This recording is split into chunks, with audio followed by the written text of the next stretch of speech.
Don't you just hate it when you're playing the Harry Potter TCG and your opponent actually gets to play their cards?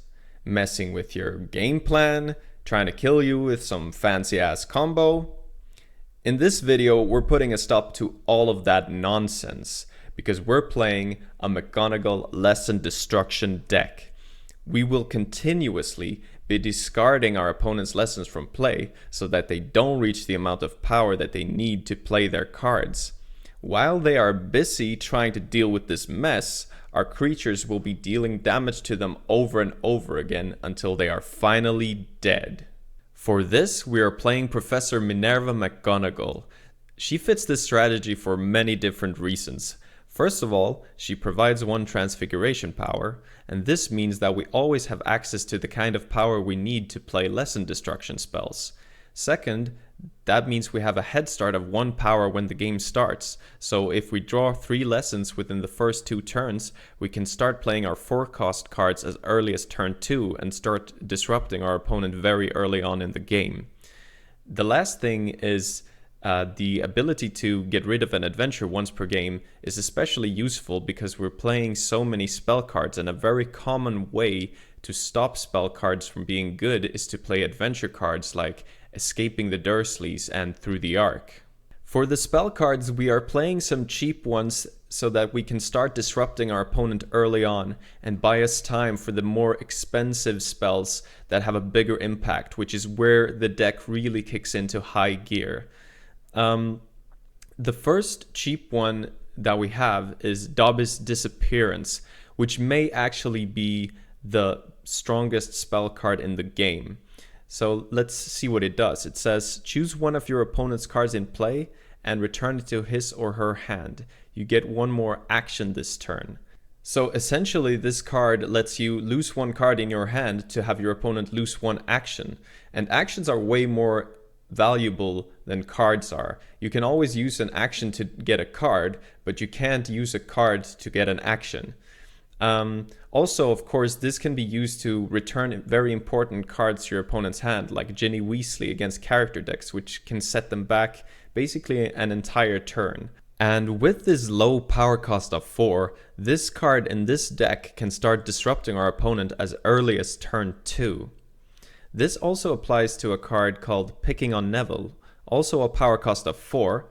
It says choose one of your opponent's cards in play and discard it. Your opponent may prevent this by choosing 2 of his or her cards in play and discarding them. Because we can play Picking On Neville so early in the game, it's hard for our opponent to already have 2 cards in play that they would rather get rid of than the one we targeted. So in a lot of cases, this becomes a card that simply destroys any of our opponent's cards in play. And that is a very powerful effect for only 4 power. The downside is that against character decks, they often have extra characters that they are okay with getting rid of in order to save the card you are targeting. But there is still a window against those decks early in the game where this card is very effective. The next spell we're playing is Lost Notes, which simply gets rid of a lesson or item in play. And it requires only 5 power, so it's another card we can play reasonably early. Now, when we get to 7 power, that's when we start to play some really powerful cards. This one is called Scribblifors, which lets us choose 2 of our opponent's cards in play, and then they have to choose 1 of them and put that card into their hand, and the other card goes to their discard pile. So in effect, this card is setting our opponent back 2 actions and a card, whereas we are only losing 1 action and a card. So here we are really starting to gain ground. Now when we get to 8 power, we start being able to play cards like Diffindo. This card simply destroys any card in play, and this is very powerful because if we're up against a character deck, we can destroy Ginny Weasley and prevent them from drawing.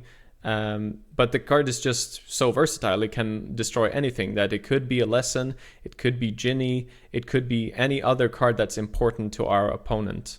The final and perhaps the nastiest spell in the deck is Invisible Ink. This one discards 2 lessons from play, and if we use this on our opponent, we are basically setting them back 2 cards and 2 actions while we are only spending 1 card and 1 action.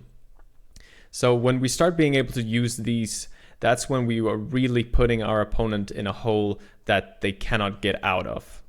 So what makes lesson destruction work as a concept, and what makes these spells in general work? Well, first of all, when it comes to lesson destruction, decks are built to hit a certain amount of power at a certain time. So if you are destroying one of their lessons, not only are you setting them back 1 action and a card, you are also setting them back the amount of time that it takes them to replace the lesson that you destroyed. Now, for normal decks, this will mean that they might have to use extra actions to draw cards, and while they are doing this, your creatures can deal damage to them. So you're making them waste time.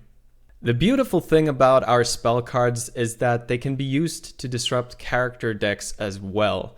Most of the spells in our deck can be used to remove Ginny Weasley from the board, and the ones that cannot, the ones that only destroy lesson cards, they are always useful because every deck needs to play lesson cards in some capacity. Another big strength of playing a lesson destruction deck is that if our opponent is playing many different types of lesson cards, we can target one particular type of lesson card. For example, let's say our opponent is playing charms and potions in their deck, and they draw 4 charms lessons and 3 potions lessons. Now, it might be that they only need 4 power to play the cards in their deck, but if we destroy all the potions lessons and they are still at 4 power, then they can play their charms cards, but they cannot play any of the potion cards. So we can completely lock them out of one side of their deck and therefore make a big chunk of their deck unusable, at least for some amount of time. When it comes to creature cards, we need them to finish the game off, but we want to waste as little time as possible by playing them. So we have chosen to play creature cards that draw us a card when we play them. That way we have to spend fewer actions to draw for more spell cards that we can use to delay our opponent. The first one is Prickly Porcupine. It requires 5 power, deals 2 damage a turn, and has 2 health. And the other little bigger one that requires 7 power has 3 damage each turn and 3 health. Lastly, we are playing a lot of lesson cards in this deck, 28 Care of Magical Creatures lessons. This is both because we want to start playing our cheap spells early in the game so that we can start disrupting our opponent and buying time to get more power and creatures into play, but also because we need to get to 8 power within a reasonable amount of time so that our expensive spells don't just sit in our hand. And even though McGonagall provides 1 power, we still need 7 more power to start playing our most expensive spells. That is the entire deck. We are simply delaying them over and over again, not letting them do what they want to be doing, and all the while our creatures are tearing them to shreds. If you want to see this deck and other decks in action, then please stay tuned for the stream where I'll be doing Harry Potter TCG gameplay among other things. Thank you for watching.